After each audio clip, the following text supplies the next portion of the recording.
orders and service with the promise that they're going to be taken care of. Our troops are promised that no one will be left behind on the battlefield. They come home wounded, broken in body and spirit. We can't wait for D.C. to fix their bureaucratic blunders. This bureaucracy is killing our vets. Supporting our vets. It is a cause near and dear to my heart. Here with us now is U.S. Army veteran Green Beret Ben Bateman. I feel like I am not worthy of even being in his presence. He's CEO and founder of Sportsmen for Warriors. Ben, you are a warrior. Thank you for your service. Thank you for being here, and tell me all about your program. Well, first, Governor, thank you for having me on the show. So Sportsmen for Warriors, we're a little bit different.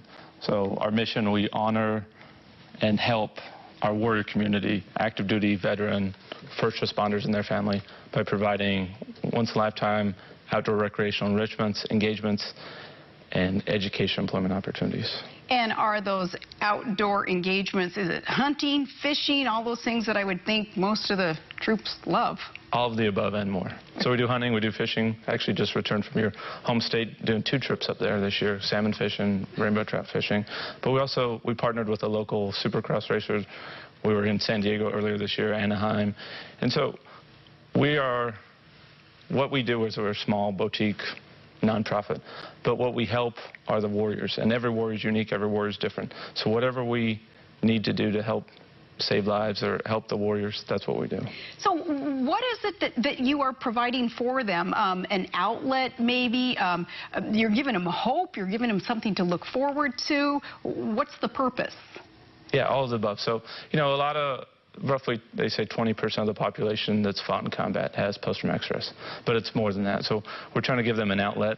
We're giving them a chance to escape and meet and build the bonds with other warriors. So in the military, everybody has a battle buddy, but people get out of the service, they move to different units, they might lose that battle buddy. And so we're trying to re-engage that and get them to open up and talk and kind of be real with themselves. And, you know, our end goal, the end state of it is that we're adapting warriors to their new 100%. So whether you lose an arm, or you lose a leg, or you lose your best friend in battle, we want our warriors to adapt to that new 100%, because they'll never be the same they were before they went to war.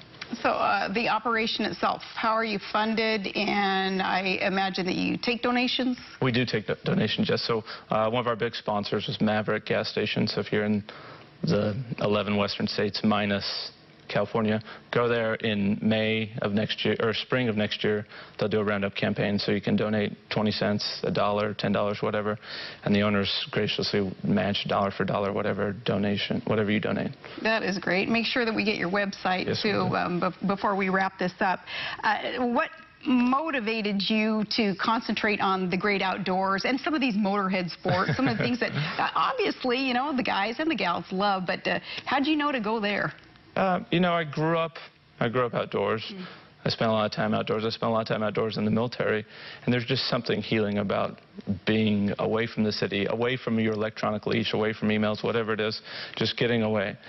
You compound that with warriors need to talk. We need to open up. You can talk to World War II veterans, Vietnam veterans, and all of them say, hey, you need to talk. So what better vessel, what better method to put them together than a hunting trip or fishing trip or a supercross trip where they get the VIP treatment. And we're trying to grow in other areas. So we want to get into NASCAR where they get to be an honorary mechanic, get into NHRA, because our warriors are interested in everything. Oh, that is so great. So great. And yeah, being out there in God's country, you know, literally it is a healing experience, and you growing up in the great outdoors, and me too, I think we can certainly personally even appreciate that. How is it that we can help, and how is it that we can participate in what you're doing? Yeah, so you can go on our website. We have our email there. You can nominate a warrior. Most importantly, nominate a warrior if you know somebody who you think might be struggling or just maybe you need some help. Nominate them. You can go on, you can donate on our website.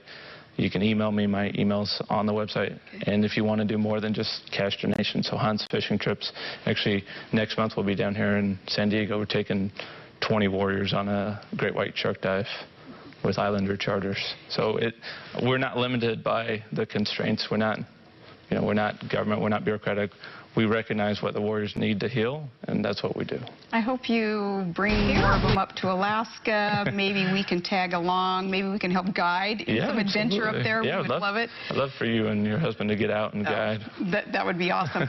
Okay, so two questions, maybe a little bit off topic, but I want to know what you think overall about America's treatment of our vets, and is it indicative of what our priorities are? That's one question. And then another question, just very curious, what do you think of the two gals who recently graduated, tough women, strong women who graduated from Ranger School? Well, you know, I study history, I study the past, because I mean, man and woman have been warring for millennia. As long as we've been around, we've evolved, but we're a warring group.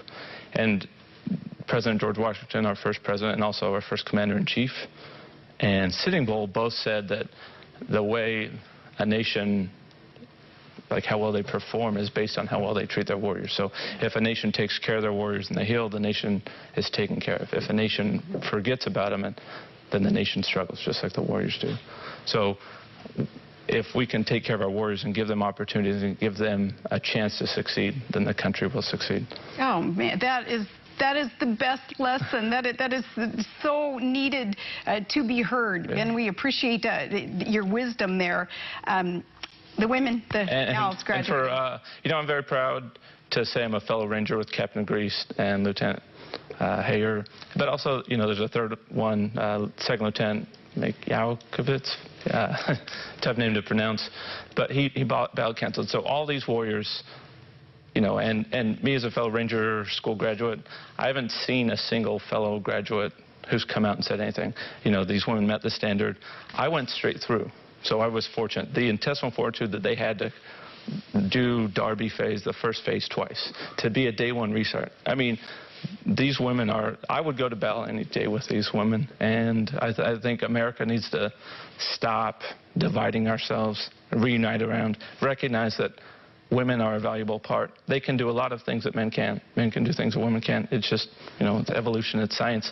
But together, we're a much stronger force, and we can conquer the world.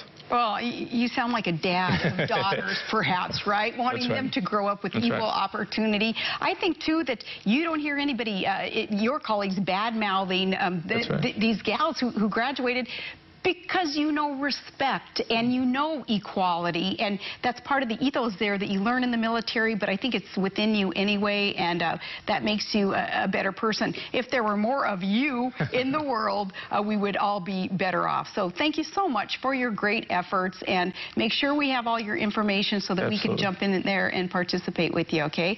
Absolutely. Thank you. Well, thank you, Governor. Okay, appreciate you so much. Thank you.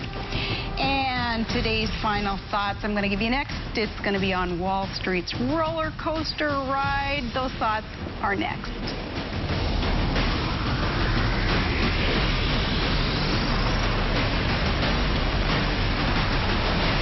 One American News.